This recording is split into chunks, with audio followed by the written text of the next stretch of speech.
Hello all, Project Wargaming here with the final update for the D-Day board.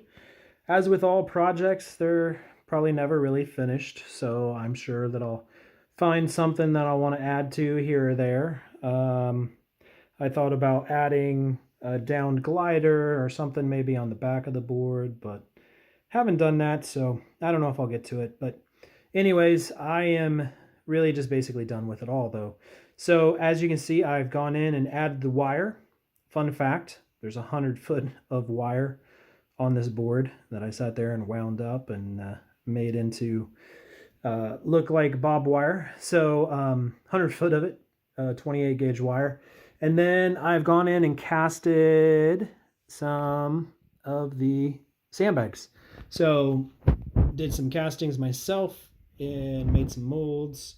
Just sculpted the sandbags with green stuff, and then made some molds and casted up a bunch of them and just scattered them about across the board. So did that all along the each of the strong points, making them look a little bit better. Each of the strong points is surrounded by wire, so you kind of know what strong point is what. Gives you a good area.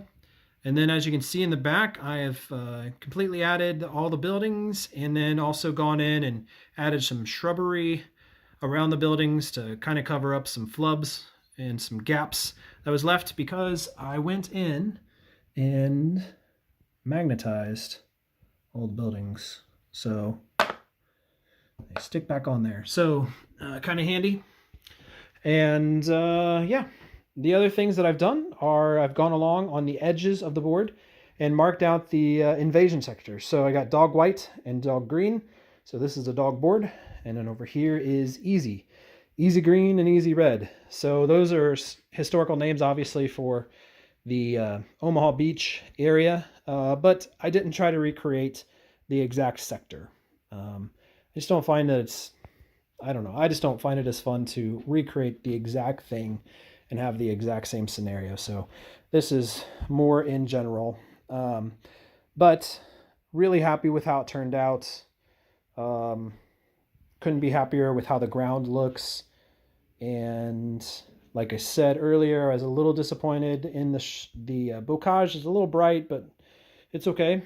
And a couple other things that I might do a little bit different. I'd probably add in a couple more bomb craters on the board just to add some more character.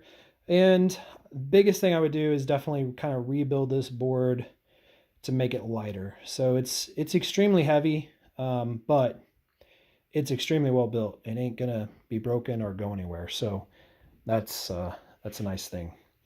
You can see on the back side here, I went in and added in the German strong points and their numbers, and then made up some names for some of the towns and gone from there. So anyways, just super happy with how it's all turned out. Can't really wait to play on it. Hopefully I'll get in another play test before Gen Con, and then I'll probably be playing running a couple games at Gen Con for this, and then my plan is to take this out to Fallen for sure and run it out there a couple times. But yeah, so this is the final update for the D-Day board. The next updates that I'll be doing are for the miniatures themselves. So I'll be painting those up and doing them. I got about a month left to get all that stuff done. I think it should be pretty easy. I already have a decent chunk painted. And there is going to be like a couple week break in there though.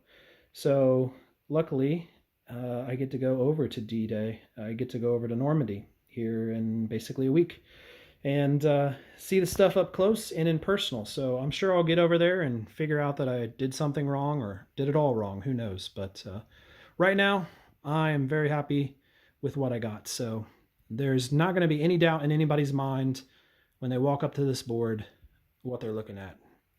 So it's always a good thing. So anyways, talk to you later.